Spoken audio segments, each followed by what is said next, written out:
Hey everyone, I'm here with author Stephen Graham Jones. Hello. Hello. I It's so weird to call you Stephen Graham Jones. I'm very accustomed to calling you Dr. Jones. Like that's You you know, and it, Dr. Jones. it's weird to me. It's weird to me to be Stephen Graham Jones too. I didn't become Stephen Graham Jones until I was 18, and I started having to be legal. My social security number had to start matching my jobs and stuff. Yeah. Before that, I had so many front and last and middle names. I was just everything I wanted to be or didn't want to be. I was. So it was really weird to me to become Stephen Graham Jones, and it's really weird for me now to have been in the same name for 33 years. Because that Yeah. was not how I grew up. Yeah, no, it's great. I think it's especially like Stephen Jones just doesn't have the same ring to it. Mhm. So I Mhm. think Stephen Graham Jones is a great literary name. Oh, thank you, thank you. I wish it didn't take up so much real estate. It's like so many letters. You know? No, it's great. Thank you for joining us. Mhm. Uh, just before we went on, Steven said that he was on a 35-mile bike ride. So I hope to be as fit as you someday when I grow up, but I Well, think that would kill me. it was bad planning. Like I didn't plan on going on a bike ride, and then I had something to do 17 miles away, and I thought, I bet I can get there and back in 2.5 hours on a mountain bike trail, and I did it. But that way you ride when you're like, I can do this for 200 yards. I had to do that for like 35 miles, and that was quite. No, I Yeah. can safely say that's never happened to me. I'm always like, when is this going to be over? Like, try to cut it short. So really quick, there was a lot. I posted this on Bookstagram and just asked people like, do you have any questions? They had tons of questions, but I really like my questions too. So I'm just gonna rapid fire these at you so that we can get the most content from you in this like 45 minutes, if Let's do it. if That's that great. works. Although, can I start with something? Yeah, please. I was watching the other day. Let's see, it was you and you were interviewing CJ Lead about Mayfly, which is the most amazing book, of course. Yeah, yeah, And, yeah. and you said that you're one of those people who can like watch the grossest stuff on TV and keep eating your cereal. And like that's the direct opposite of me. Like America's Funniest Home Videos is one of my favorite all-time shows. I've been watching it since what, 89, or Yeah. something. But I can't watch it when I eat because every once in a while, like a kid will spit up or something terrible will happen, and I'm like, I gotta stop eating for 3 days now. I cannot handle that kind of stuff. Well, that's funny that you said that because last night I've been making chia pudding, which I don't know if there's probably a lot of people that can't handle chia seeds because they kind of become almost like fish roe, like they swell up a little bit and become Wow. little gelatinous bluebles. And we were watching Alone. It's like a Yeah, I show know. where people are out in the Oh, yeah, yeah. oh wait, I know the movie. I don't think I know a show. No, it's a show. It's like a wilderness show where all these people go out and they try to like survive in the wilderness and be the last one to survive. And this guy like cuts open the belly of a fish, Mhm. and the fish's guts and insides were like covered in these weird tumors and Mhm. cysts. Like, and I was eating my chia pudding and I was fine. Wow, that's amazing. I Wow, did think about it a little bit. I was like, this is kind of wow, gross, but then I just kept eating it. wow. I was gonna sneak in some chips between questions, but I don't think I'm going to now. I was thinking about it. I was like, these are like Wow. fish fists, but what? Wow. There's a novel, Exquisite Corpse by Poppy Z. Bright, where back when that was his name, Poppy Z. Bright, and they cut open a homeless kid, if I remember correctly, for horror reasons. I forget what the Yeah, reasons for were, horror reasons. Yeah. and that kid has those little things all over his insides like that, and that's probably the grossest thing I've ever read. Yeah. And so I don't want to see that show if that's on that show. Yeah, they do show stuff like that quite a bit. Actually, people pull like splinters and stuff out of Yeah. their arms. But I mean, that segues really well into a question I had for Mhm. you because I moderated a panel with you and some other people. I think Mhm. Ashley may have been on that too. And you described that like you were collecting your scabs at one point in your life in Mhm. like a cup that you Mhm. drove around with Mhm. in your cup holder. Mhm. And I've never forgotten it. Like, it's just something that, like, sticks in my head when I think about you. I'm like, "Oh, yeah, he had that, like, cup of scabs." Yeah. Like, do you take some kind of like joy out of writing like gross things or posting gross things on the internet and knowing that people are like skeeved out by it? That cup I used to carry on, that was high school. I think that was my senior year of high school, if I remember correctly. And there were probably some scabs in there because I always was hurt, just like today. But it was mostly nosebleeds. Back then, my nose was just like that was like 3/4 of my day was holding a Oh, cup in my you're right, nose. it was nosebleeds. Yeah, so my nose could bleed, and I thought it might be fun to save it until I got like a whole extra large Whopper cup, Burger King cup, and I could throw it at a car or something. That would Oh my that seemed god, like that's fun. so gross. Yeah, but I never did that. I think I just dropped it in a trash can somewhere because it never. I always wanted it to like congeal into something hard, so I could put it on somebody's car in the sun, and then it would melt on their Oh, car. I thought that would be so cool, but it always no, stayed. what? It always stayed. No. It stayed kind of like pudding, like you're talking about, and Yeah, the chia pudding. yeah, that wasn't as fun. I wanted it to be better. But do I get a rush out of grossing people out? Yeah. No, not really, because I'm the first to get grossed out. Like when I wrote The Least of My Scars, which goes pretty gory, I guess. I don't know how many. I lost at least 20, 25 pounds writing that book because I couldn't eat. Every time I'd sit at the computer write, I have to go throw up, because I Wow, can't. that is shocking to me. Yeah, no, I can't handle gross stuff at all. When I'm watching gross stuff on screen, Yeah. I have to like I blur my eyes, so it's just like it's all like looking at through saran wrap or something, I can't handle That's it. so that is really shocking to me because you do watch, like, a lot of horror movies Yeah, and slashers yeah, and then to be, like, grossed out by that is such, like yeah. what motivates you to really get into the graphic details? I think just as a writer, I have to do whatever is necessary to provoke a visceral response, and so I have Yeah, to go into places that I would not normally go or I don't want to be either. But an example of how easily I get grossed out is, man, probably 4 or 5 years ago, I'm walking through the kitchen before dinner one day, and my wife she's making some sort of dip, and she's cutting up a bell pepper. And I happen to look over, and I saw that bell pepper, and I'm like, whoa. Oh, and I was, and I couldn't handle the inside of a bell pepper. That is like yeah, really, I can't either. yeah, they're so gross. They're so gross, And like I wish my kids had good memories of me like digging out pumpkins yeah. to make jack-o'-lanterns with them, but it's like let's watch dad throw up 3 times. It's not that fun. Okay, so do you have that, like, trypophobia thing where if you Uh, see, like, no, things little not no? moles, That's but my I do have weirdnesses that may be associated. I say weirdnesses like that's a weirdness. I don't know if anything's weird. I think everything's normal. It's just yeah, everything's normal. yeah. But like I showed you my chips. I have to eat chips out of a tube because chips out of a bag gross me out so much. I cannot. Why? It's so scary to me to reach into a bag where I can't see my hand Yeah, and not know the chip I'm going to pull out. With this, I can look and I can see the next chip. yeah, And I'm like, okay, that chip's okay. I'll get that chip. But I cannot handle like when chips are in a bowl. I can eat them sometimes, yeah. but if they're in a bag, then I'll go the other way. I can't handle that kind of stuff. That is so funny. Mhm. People's quirks are really fascinating to me. I Mhm. mean, it makes sense though. I mean, like, especially if you've had an experience, Mhm. like I've dumped cereal into a bowl and those tiny little weird mossy weevil things were inside of it, and now I Yeah. can't eat that kind of cereal. Yeah. No, I mean, it's funny. The weevils don't mess me up. Like I remember when I was a kid eating oatmeal or something. I told my grandma, I said, what are these little worms in my food? And she looked over and it was weevils. And she said, those are just weevils. Don't worry about them. And I was like, well, I'm kind of worried about them, but I had to keep eating. Oh, no. What are these worms in my food? I love Yeah. that. Yeah, but yeah, I can't. I'm really like I have so many food aversions. I don't know how I navigate the world. That's why my lunch was this protein bar because it's so much easier for me to just eat Yeah, a bar because they're like I can see what it all is.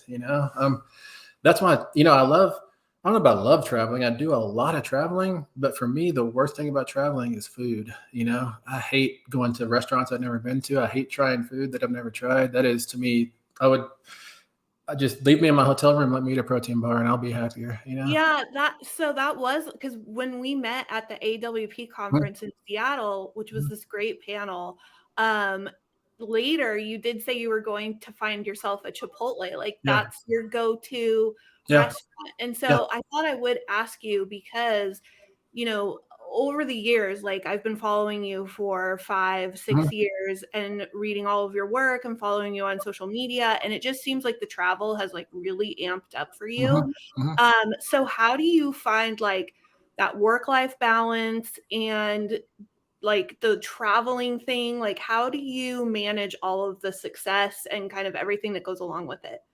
Well, first, I mean, I'm very, very fortunate to be in that position. It would be kind of, I feel like I'd be not getting any pity if I tried to act like I was in a tragic situation or anything, you know. Oh, I get But it. so I'm number one, very thankful. But number two, um, a long time ago, this is probably the end of the '90s. Um, I wrote a story and it turned out pretty good the first time through. And I was wearing this one like camouflage hat when I did it. And I thought maybe it was the hat. And so I made that hat like part of my superstition for writing. It was a Yeah. stupid hat. I'd have to put that hat on every time I wrote. But then I realized that I'm not always at this place with this hat. Sometimes I'm across town at the office. I'm out of town.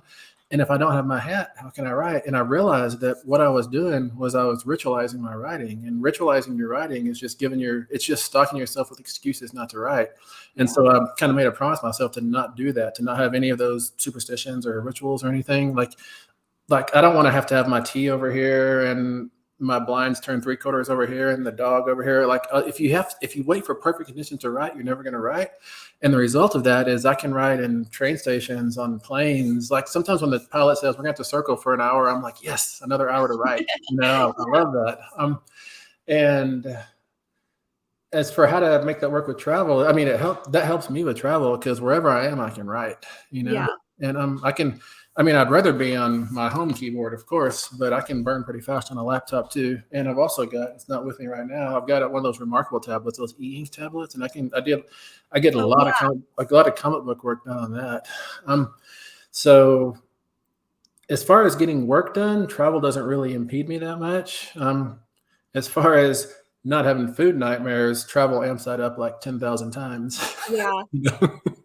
Yeah, especially like I kind of feel that way too, Mhm. especially if I'm trying to eat a certain way Mhm. or just have certain habits, like traveling does impede on that. Yeah. And so you most of your travel happens during a book tour though. So Well, in the fall, I don't have a new book coming out. I've got the trade of Earthdivers coming out, the first 6 issues in a bound volume. oh, cool. But man, I was looking at my calendar, and it seems like 3 weekends of every month I'm gone, and I have Yeah, stuff in the week as well, and so things just stack up so fast. I get all these offers that I can't say no to, or I don't want to say no to. Like in, I think it's September. I guess I can't say who yet, but I'm getting to interview somebody who's kind of like a dream interview, and so I couldn't say no to that either. But it all takes time. It's like 6 hours in a plane to get there, and right. 6 hours back, and all that stuff, and being away from the family, and being away from here. I mean, once this place gets the books back in it, it's gonna be my study again, and Yeah, your comfort place. yeah, yeah, and it's nice to be home. What I love the most about being home, aside from hanging out with my family, of course, and watching AFV or something with them, is I just love hitting the trail on my bike, because when I'm on my bike, I hear my text ding or my email ding. I don't have to answer it. I can just keep Right. going, and it's nice to sometimes I get out past where there's any signal, and I feel like I'm free. I like that too, just to schedule in some time for Mhm. being outdoors and being away from the desk. Yeah, Like, I think that that helps a lot for when you come back and feel more refreshed and you're not just like yeah, staring at the screen or writing or doing that thing. It just gives you this like breath of fresh air. I yeah, mean, yeah, literally, literally. yeah. Yeah, Yeah, literally. yeah. One thing I wanted to really like talk to you about that I think is just important is your origin story. I heard it at AWP and I was just really fascinated to hear that like part about your life that I don't think maybe a lot of your fans know. So could you kind of talk about um your uncle's closet of books Yeah. and just how you discovered that like telling lies was really telling stories which could then be books? Yeah, well, I always feel like the moment I became a storyteller, if I am in fact a storyteller, it was when it was the first time I spilled Kool-Aid on the couch and had to blame my brother for it, you know? Then I had to come up with his evil machinations and how he was trying to frame me. And because he's a little brother, he didn't have as good of like story skills as I did, being 3 years Yeah. older. So I Yeah. could totally say I saw he was playing it all morning. He was carrying that Kool-Aid around and he poured it really slowly on whatever it was, you know, whatever lies you tell to get your brother in trouble and you not in trouble. So I Right. feel like that, to tell you the truth, I think that's where storytelling starts, because it's not because you want to share your art. It's because you want to cover your butt, you know? Yeah. And I guess after that, the first things I wrote, which were, I don't know if I call them fiction, but they were definitely lies, was all these like 6-page letters I would write on spiral paper and tear out and fold 3 times and put under girls' windshield wipers, you know, Yeah. because I'd gone out with them on Friday and they'd be mad at me for who knows what. And I could maybe go out with them next Friday if I wrote a good enough piece about like 2 swans on a pond and how they see each other and they find it, you know, just stupid, Yeah. stupid stuff. But I figured out really quickly like the pragmatic uses of storytelling, you know, like if I wrote a good enough story, we can go out on Friday. And that's what Yeah. it's about, you know. So it was But about like the reward yeah, of being able to spin yeah. a good yarn. Yeah. Yeah, but way before all that, I'm probably 11 years old. I'm at my uncle's house. We all live way out in the country in different places, like 20 miles from each other. But I'm over at his house one weekend for something, and he says, "Hey Stevie, I noticed you're always reading." Because I just always had to have a book, even at that age. And like I was living with my grandma and grandmother mostly back then, and my grandfather, I guess, had fallen prey to some traveling salesman, and he had every Reader's Digest and National Geographic from 1957, and he stopped at 1984, and this must have been about 1983. So we still had them coming every month at that point. And because I was living with them, and they were like 20 miles from anybody, I had read cover to cover every Reader's Digest, every condensed book, and every National Geographic back to 1957. You know, Wow. and I feel like that stuff's all still in my head and part of my Yeah. DNA in some way. Yeah. But and when I finished with all those, I would go to the Lazy Susan in the kitchen and sit there and, like, you know, that spinny shelf, if people know what that is. Yeah. Yeah. Yeah. I have one. Yeah, they're great. And they're great, but they're scary too. But anyways, I'm always afraid like I'm gonna roll it and a little demon is gonna be on the shelf. Because that's how your brain works. Yeah. Yeah.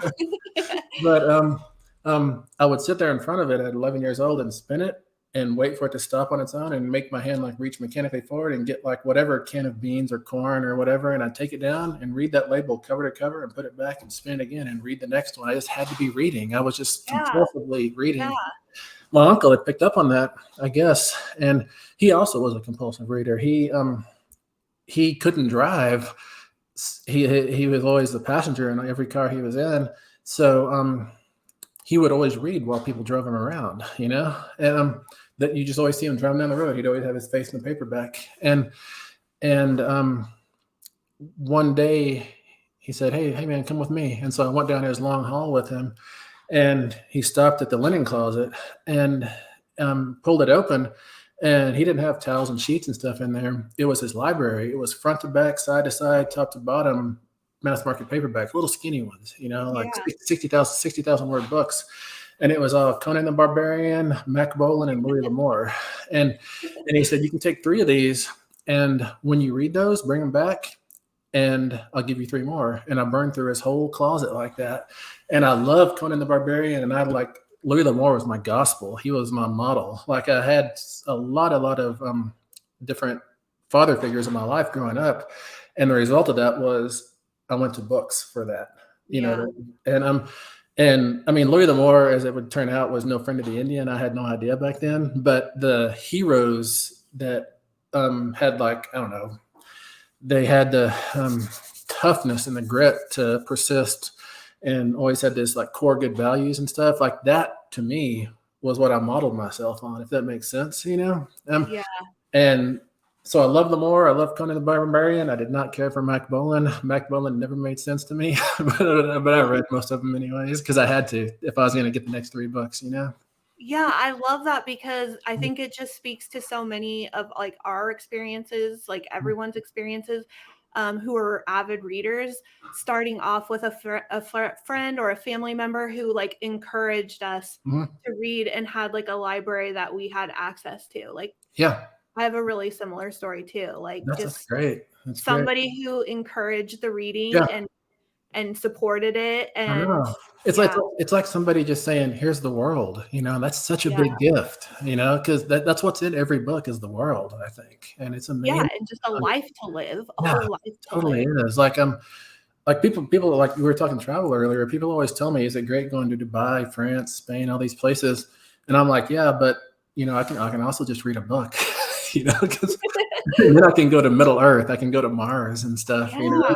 Yeah, Yeah, and yeah, and I'm not adventurous like you. Like, mhm, when you're talking about like wrangling snakes and being on your mountain bike and doing these adventurous things, like I'm not like that at all. I'm like super timid.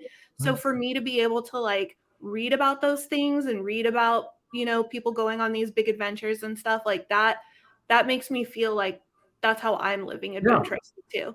No, yeah, for sure. And you know, I guess you're asking about origin stories. I've also got a comic book origin story if you got time. Yeah.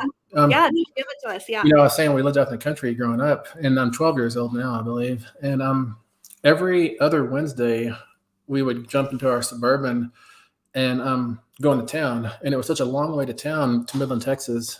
Midland, Texas, at that time was probably 85,000 people, so it was like a metropolis. I couldn't imagine a bigger place than Midland, you know. And Yeah. like where I lived, we didn't have a post office box. We were just a bunch of trailers and pump jacks out in the field, basically. And and we had a 454 engine in that Suburban, which means it just slurped gas. It got like 5 miles a gallon, and the way my mom drove, it got like 3 miles a gallon. You know, and, Yeah. it also was missing the back window, so all the carbon monoxide would come in the truck, and so you had to stop every once in a while. You know? The kids in the back. But so we'd stop at this little gas station about halfway to town called Pecan Grove. It was like a gas station with probably 20 trailers behind it.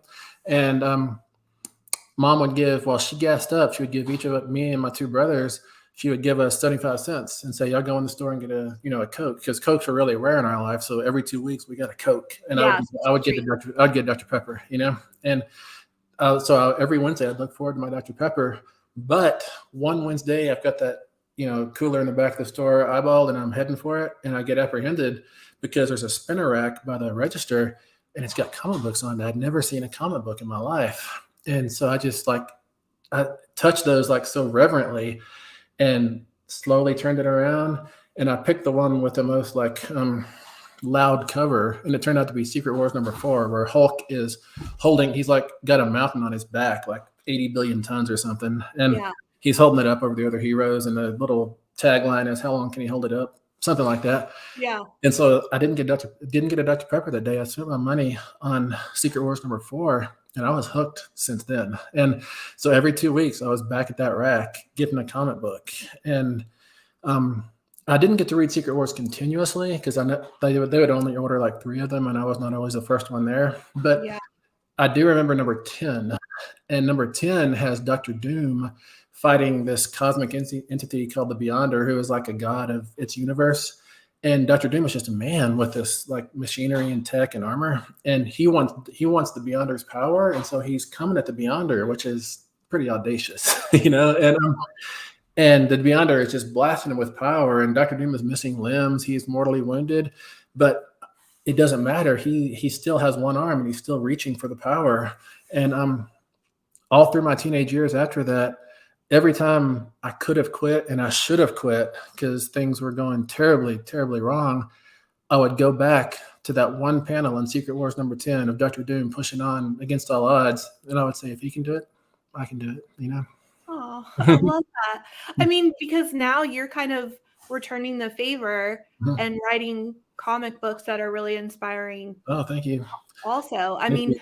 I tell everybody about Earthdivers, and if you haven't read Earthdivers, it's an amazingly illustrated Yeah. comic first. I mean, the covers blow me away every time. I'm always so excited. I always have to buy the variants too because everything Yeah. is like it's always so cool. And then I also recently read My Hero, which you just recently posted about it, but I discovered it's like an older Yeah. thing, right? Yeah. So how does it feel to be able to kind of reach back from your experience and then use it to do these comics now? Oh, it just feels like a circle closing. I think that's what I mean. I haven't gone all the way through life yet, so I can't really say what life is. But at this point, 51 years into it, I think life might just be a series of circles closing, Mm. and maybe it might be circles within circles. I'm not sure, but that feels like a circle closing to me. And also, writing about slashers, which to me is writing about final girls, is also writing about people prevailing against overwhelming odds, Yeah. and yes, I do want to scare people. I want to gross people out. I want to have that kind of fun. I want to give them those kind of adrenaline jolts, but I also want to give them hope. That's what's more important to me, is to leave them with a sense of optimism about the world.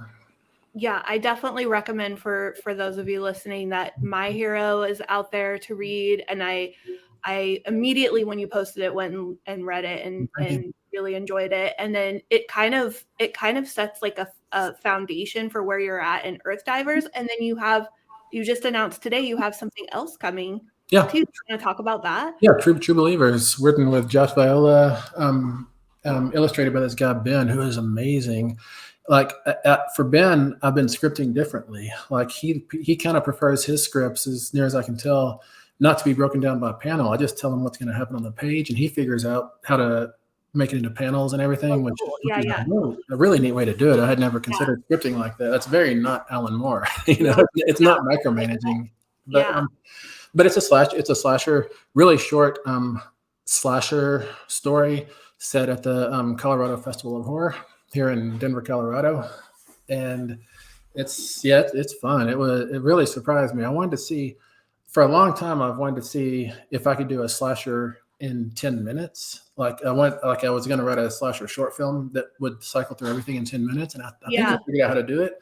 But this isn't that. This is a slasher comic in very compressed space, and it was really fun. Was it just one issue or is it a continuous? I'm not sure what I can announce yet. They haven't told me. Okay. But, Well, I don't want you to get in trouble. yeah. I mean, I don't know how the comic industry works, but like, is it sort of like shows where if the comic is really successful, it will keep going, and if it's not, Yeah. it kind of gets canceled after a few issues? Or Yeah, it kind of is. And the trick with comics, especially an ongoing comic, this is like True Believers is limited. Let's say if it does go series, it's a limited series.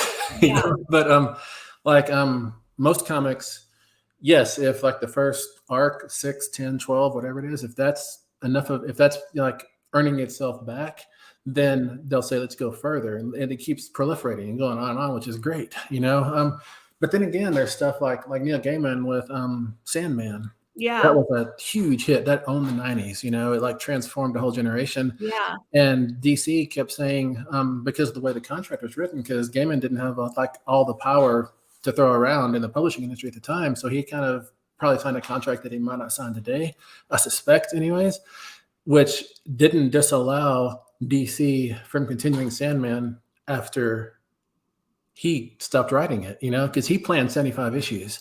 right. And so he knew didn't that he had the power. And so what he started doing and all his promotional stuff, he'd go around and do Q&As all over the place.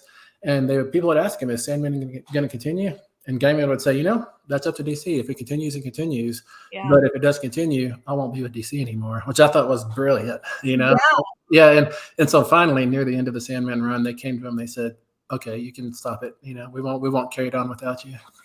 That's really cool. Yeah. That's and I feel like everything that you're doing, like you were talking about circles closing, I feel like your circles are kind of like intersecting as well, because all of your passions are kind of coming together in these different mediums. Like writing for Fangoria is really touching on this like passion you have for movies and horror movies. Like what is that like, and what's like your favorite hat to wear? Like, do you like to write novels? You did this audiobook with Babysitter Lives, which I love. So like big for that.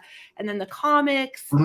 Like what are you enjoying right now the most? Man, I guess the wimpy answer is that when I go to the comic book store and I see Earthdivers on the news shelf, that's my favorite thing. But then when I'm at an airport and I see Don't Fear the Reaper, I'm like, that's my favorite thing. So it's almost like situational. But if like to alter the question a little bit such that I can answer it.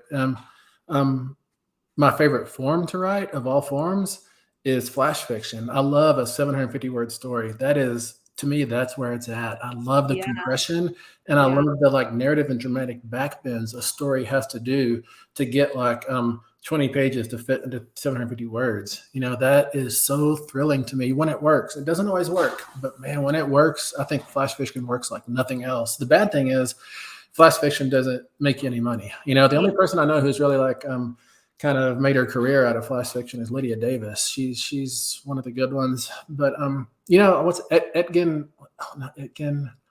He wrote The Bus Driver Who Thought He Was God. Edgar Keret, that's it. Keret. He does a lot of really short fiction, anyways. And I guess Donald Barthelme did back in the day. His fiction was pretty short. I so appreciate the compression. And to say the truth, I think that flash fiction is less like a story and more like a poem, you know? Yeah, and it's more like a thought that kind of seeds and it germinates.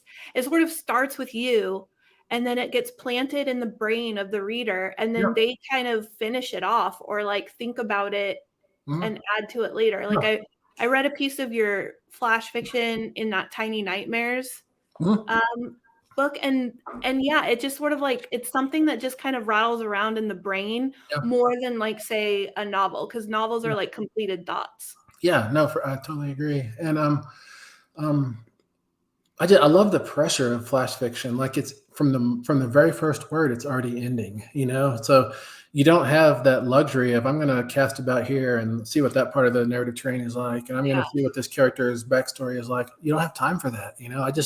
I love the thrust, the immediacy, and I especially love it when a story, to get itself told in flash fiction form, has to adopt the shape of a cooking recipe or airplane emergency exit directions or something like that. You know, that just that thrills me to no end at all. I love it. Yeah, and it's one of the most like I want to say like urgent things to read. Like I'm reading a novel right now that is kind of broken up into like emails and chats and like that kind of storytelling is very fascinating and bingey. Like you can finish like this book is probably like a 300-page novel, and I read it in, you know, a few hours. So it is a compulsive urgency to keep going. It is like with those kind of like, I call those found footage novels, you know, and it's like there's so many gear shifts that you don't realize that you've covered 80 pages. You feel like I just want to read the next thing and the next thing and the next thing. You know, and that's really fun. I love it. I just taught a class in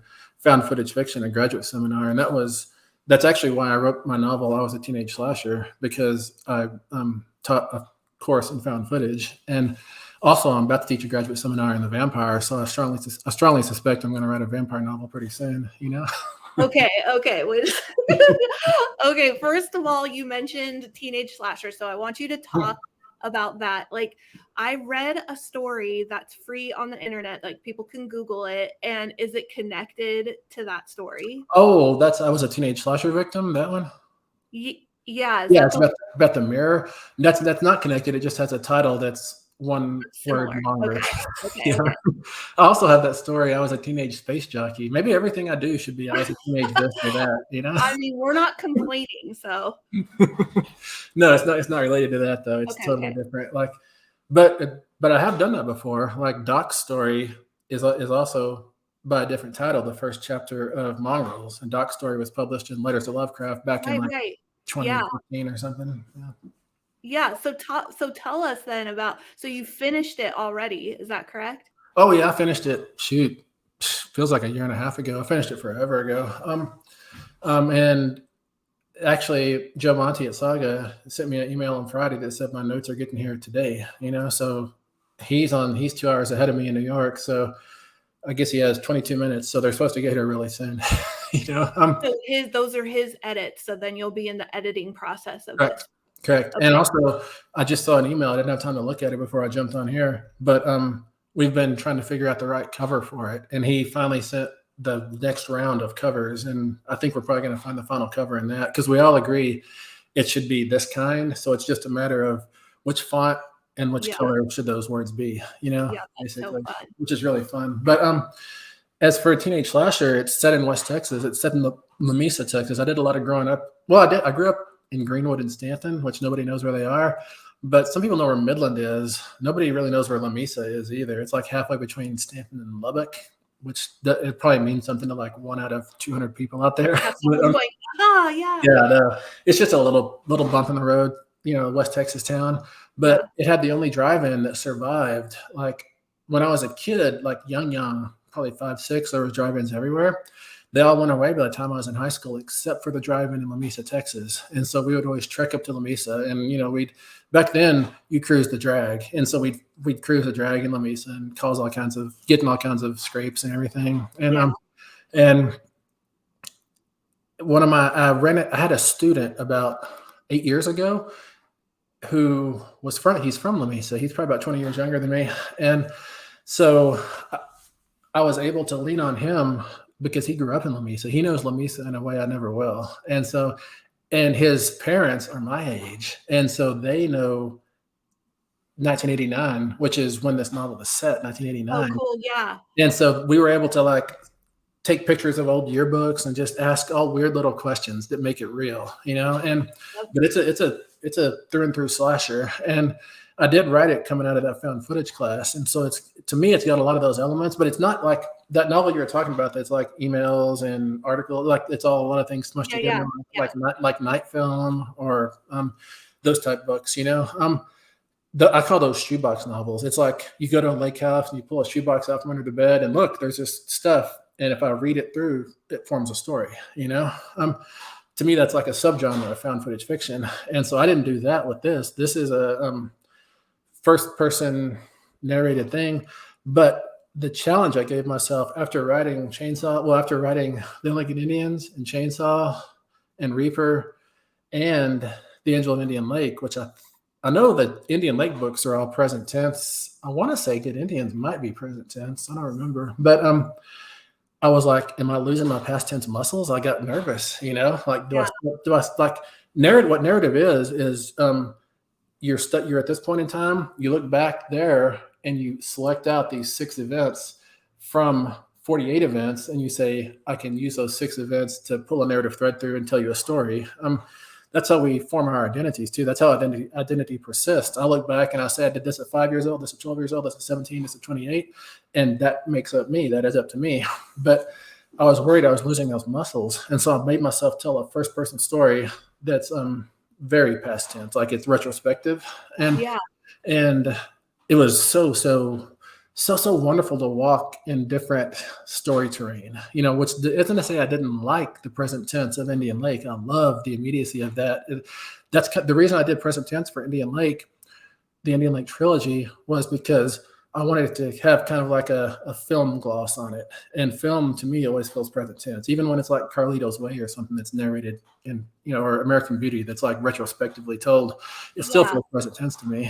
I think it's because we're apprehending with our eyes or something. But yeah, so teenage slasher, I was a teenage slasher, is past tense. It's set in Lamesa, Texas, and set in high school too.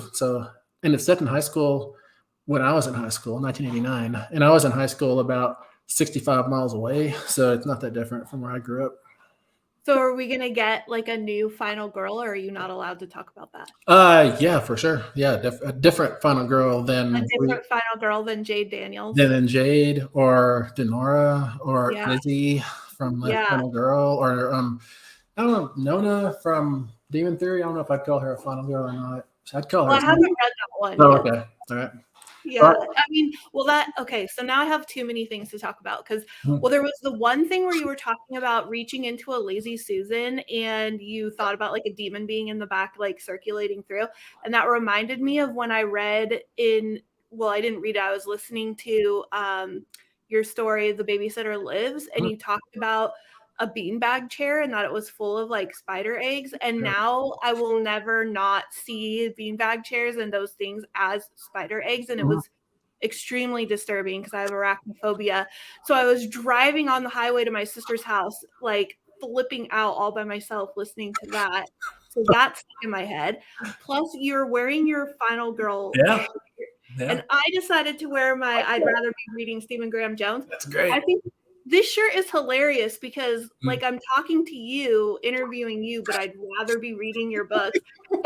And I want to wear this on my book tour too, so that people can be like, she's on her book tour, but she'd rather be reading Stephen Graham Jones. Like, it's the perfect shirt. Oh, that's hilarious. Yeah, I'm so thankful to Shane Hawk for doing those shirts. That's really cool of him. Yeah, it's really cool. I love Yeah. the shirt. Yeah. But with their final girl situation and with the third book of Indian Lakes coming out this 2024, right? Yeah. Yeah, so we saw like the book cover with the bear claw like coming through, like Mm. shredding. I Mm. mean, the red, white, and black. I mean, seriously, that whole trilogy for a collector, from a collector standpoint, a horror reader standpoint, like it's so perfect. It's like the perfect cover, jacket, story, like everything. But is there anything you can hint around about with that, or is it very hush hush? Yeah, let me think. Between Chainsaw and Reaper, there's 4 years. You know, Jade Yeah. goes off to deal with legal stuff for 4 years before she comes home to battle Dark Mill South, and somebody else. And there's also let me think, almost 4 years between Reaper and the Angel of Indian Lake too. And so what I love is that I'm getting to, like, stories do come in 3 acts, whether we want them to or not, I think, you Yeah, know? yeah. And so the hard part to me about writing a trilogy was understanding that book 1 is act 1, you know? Book 2 is act 2, book 3 is act 3. But the issue is the character starts her arc in book 1 and then goes over book 2 and lands in book 3, and that's where she develops and becomes who she is, or what she's going to be, or she doesn't. One of those two options. Yeah. And so the hard part about that was telling Chainsaw in a way that was captivating for the audience and engaging for the audience, but also didn't finish Jade's story, you know? And yeah, I tried. I don't know if I did or not. It was really fun. It was really fun to try, but I'm really thrilled that in Angel of Indian Lake, I finally get to go on the backside of that arc, you know, and show what's going to happen. I keep lobbying for the tagline to be, "It's time to say goodbye to Jade Daniels." No, don't say that. No, we don't want that. I mean, so what you're saying makes a lot of sense, especially to people who've grown up like reading trilogies and Mhm. like, like with Tolkien's, the Lord of the Rings trilogy, it feels like what you're doing with Yeah. this trilogy. Like you start off with a journey and it's just the beginning. And then the middle part is sort of that part that really hurts. Mhm. It's that place where there's not a real beginning or an end. So Mhm. it's a hurting place, which is definitely what Reaper felt like to me, where it's just like a lot of uh just that middle chaos of Yeah. hurt and pain and the arc isn't beginning and it hasn't Mhm. finished. Mhm. 3, I think what you're gonna do for fans is you're gonna bring that closure in for us, Mhm. which is also gonna be painful, but it's also gonna be a circle back Yeah. to Yeah. how we Like feel about I told you, I'm on the trail all the time, and at least for these last like 3 weeks, I've been dealing with like final notes on Angel of Indian Lake. So I've been living in Angel of Indian Lake, and on the trail, I try to listen to audiobooks usually, but I keep having to turn them off because I keep thinking about the last page of Angel of Indian Lake, and it makes me sad and happy and everything all at once, you know. And it's weird. It's weird to get like stricken like that by something that you made, you know. But I think it's just that I miss Jade, you know. Yeah, that you've been in that story Yeah. and that universe for so long. Yeah. Yeah. Um, And I but guess you're asking about things I can say about it. yeah, Yes. The bears became kind of like a big part of Chainsaw, you know, towards the end, of course. right. And they're a much bigger part in Angel, I guess I can say, as we can tell by the cover. And also the form of Angel of Indian Lake is different than Reaper or Chainsaw.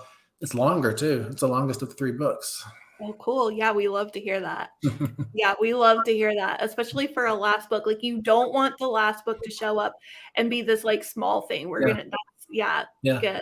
But I'm at the glad. same time, talking like Tolkien, I love that Tolkien that the Lord of the Rings trilogy. I think it probably is the best novel trilogy I can think of. Well, I really love Catherine Ardern's Winter Night trilogy. That is an amazing trilogy. I love Philip Pullman. Philip Pullman's Dark Materials trilogy. That brings it home too. But the only thing I kind of regret about Lord of the Rings is that last little sequence of let's go back to the Shire and let's get in those boats and go to the West and all that stuff. I'm like, the impulse at the end of a story is you realize that you miss these characters in this world. And so you say goodbye it's like you're on the phone with your boyfriend or girlfriend in 5th grade saying, you say bye. No, you say bye. No, you say bye. It's like that, you know? Yeah, And it just goes on. Like, I don't need to go back and clean up the shower and all that stuff. Like once the yeah, ring goes in the lava, I'm happy. I can right. check out, you know? So I was very aware of that with Angel of Indian Lake, and I hopefully don't go back to clean up the shower, you know?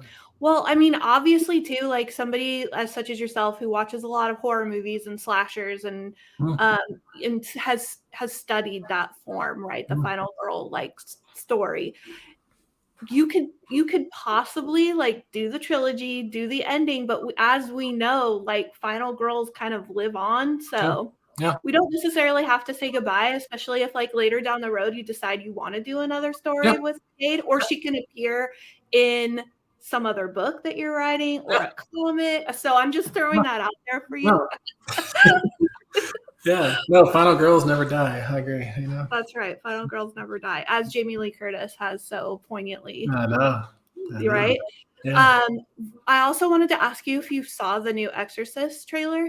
I have, yeah. It looks really good. It looks legit scary, and it's weird that it came out right close to Fredkin dying. You know, that was. I mean, it looks really fucking scary in my opinion. Like, I mean, do horror movies ever scare you? Horror movies always scare me. Like there's episodes of Magnum PI I won't watch by myself because they're too scary.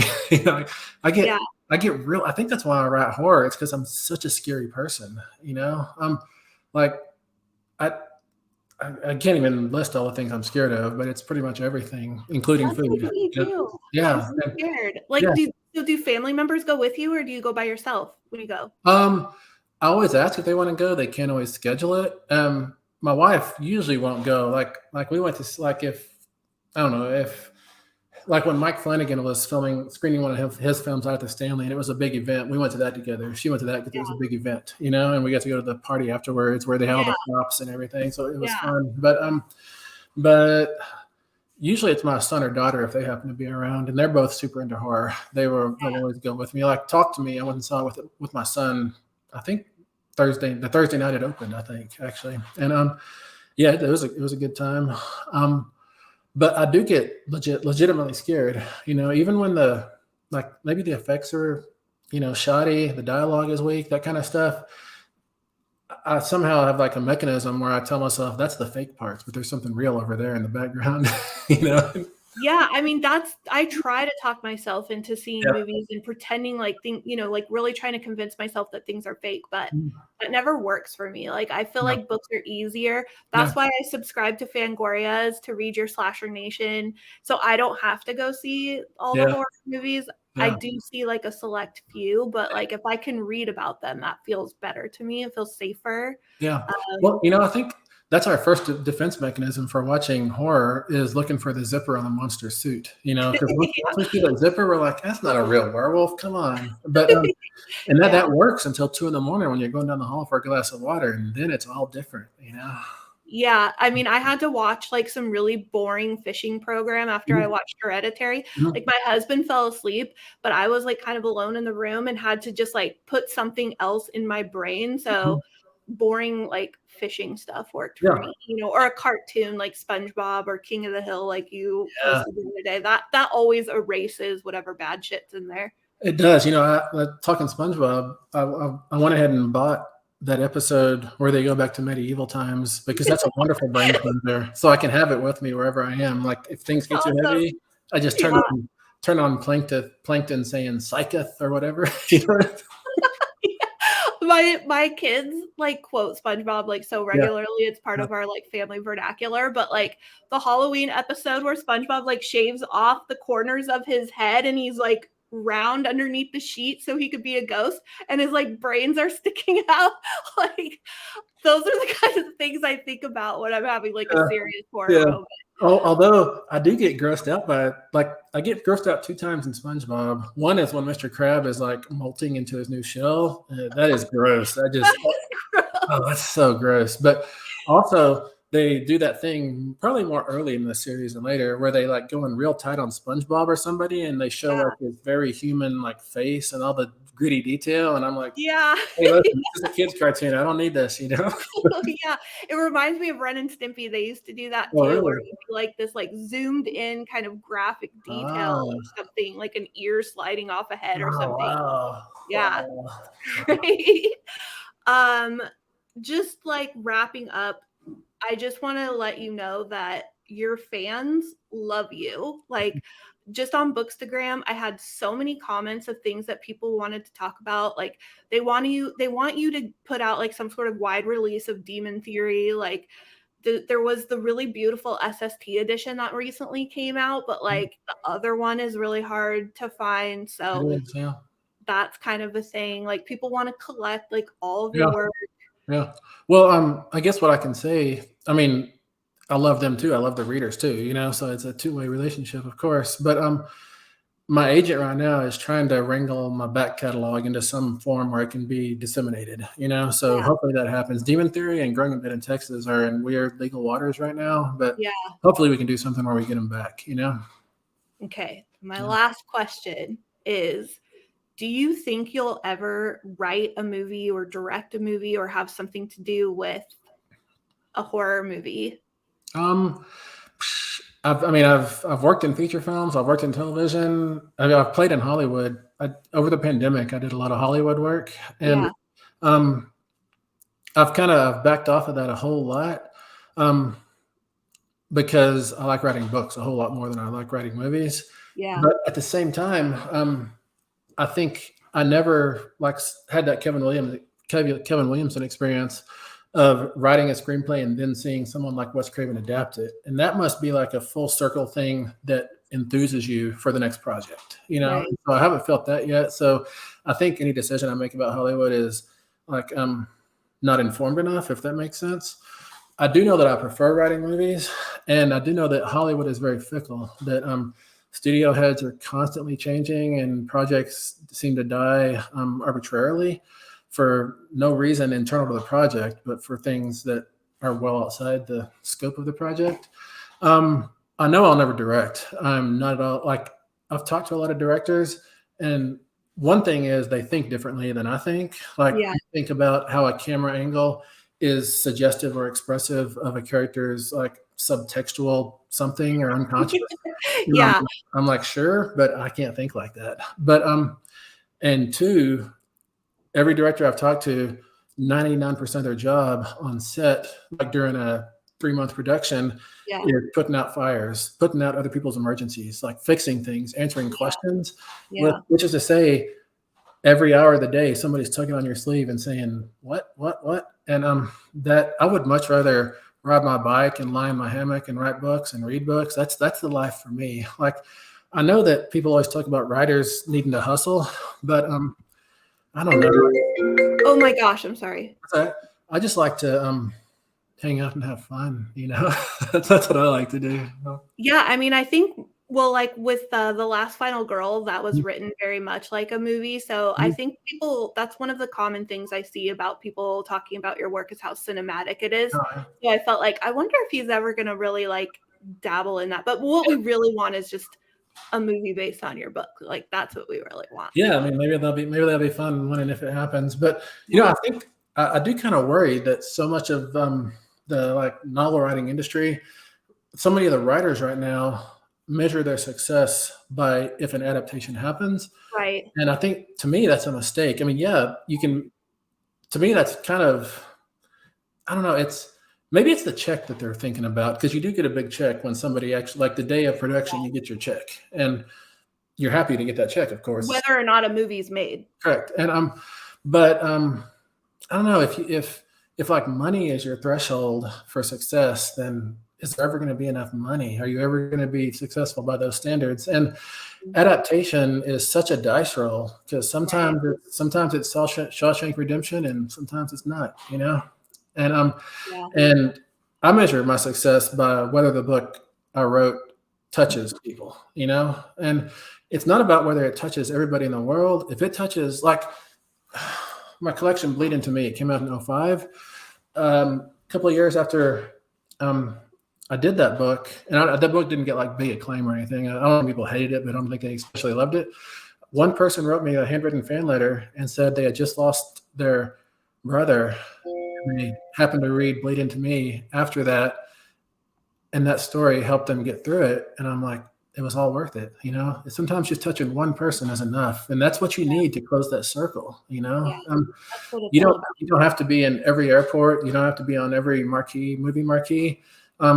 Touching one person is magic, you know, across hundreds of miles and across decades and everything. Like I'll read a book from the 20s or 30s, and it still punches me in the heart, you know. And I'm like, wow, how can that happen? Yeah. And that's Yeah, beautiful. well, it's clear that you are, just being at that AWP conference. Like, I was watching your panel, and then I didn't realize that people were actually exiting during the panel so that they could go line up at your signing table. And I walked out, and it was like 10 miles long and like wrapped around the building. I was like, well, I mean, it's great that he has a lot of fans, but it's kind of like annoying that I missed out on the front of the line. But it's sort of like, you know, how like I felt about like certain bands, you know, like you want them to be successful, and but then their prices always go up. Like that's the kind of thing. Like I knew as soon as one of your books came out, I think it was The Only Good Indians, I was like, he's going to be a huge success now. So it's going to be like, wherever we see this guy, wherever he's doing signings, like get in line, because this is where it's at now. Well, that's wonderful. You know, a friend of mine was running the book event that where George Martin and Stephen King interviewed each other down in Albuquerque at that big Coliseum or auditorium, whatever it was. And she was backstage with them, and she said that George Martin, like, this is in the green room, that he asked Stephen King, he said, you know, you're Stephen King. How do you deal with the fame, the celebrity, with everybody wanting to schedule you 16 times a day for everything? And she said Stephen King's response was, he didn't have to think about it. He said, you know what? I say no all the time. Yeah. And George Martin, I mean, he's not new to fame or literary celebrity or any of that. No. But he's also, I mean, I've hung out with George a lot. He's a really, really nice dude. It's probably easy to say, talk him into coming to your place or doing your thing, whatever it is, you know. He's just a really good guy. And I'm not saying Stephen King isn't a bad guy, but Stephen King has been at his level since like the 70s, you know. Right, so right. So he's had to develop defense mechanisms just to stay sane, you know. But I mean, so I can't these days say yes to every event. I probably say yes to about like 10% of the stuff I get invited to. But also I'm kind of lucky. Maybe lucky is the wrong word, but like publicists run my life now. Like all the invitations I get go through them, you know, and so they decide what I'm going to do, and they figure out if I have a hole in my calendar and all that stuff, and it tends to work out. It's better. Like when Good Indians very first came out, I was still scheduling my own stuff, and I was scheduled wall to wall. Like I had no time to breathe. All I was doing was it looked like that too. Yeah, eating protein bars all the time, you know. Yeah. And I mean, maybe some people thrive on that, and I mean, I can do it, but I'd rather just ride my bike, you know? Yeah, and we want you to write more books, so. Thank you so much for hanging out with me and answering all of these questions. Like, I know you have a busy schedule, but like every time you do something like this, it really means a lot to your fans. And the Nightworms, Shirley, thank you. Like, I think we've put your books in our packages, like probably one of the most, you know. Yeah, that's amazing. Thank you. Our customers love your books. So y'all have been able to, it seems like y'all are always able to somehow get the books early too, which is cool, you know? Yeah, we do ask for them early so that we have time to pack them and for the signed book plates to come in and everything. So yeah, we appreciate you. We appreciate all the stories that you tell, and we're really looking forward to all the new things that you have coming out in the future too. Well, thank you. And thank you for being such a champion and voice of horror for the whole community. You know, you keep us all connected, and it's wonderful that you're in the world, you know? Yeah, it's the least I can do for the hours, the whole life full of entertainment and horror entertainment. So yeah, symbiotic. I'm going to go ahead and end the recording, but maybe you can stay put for just a quick second. Cool. Okay, bye.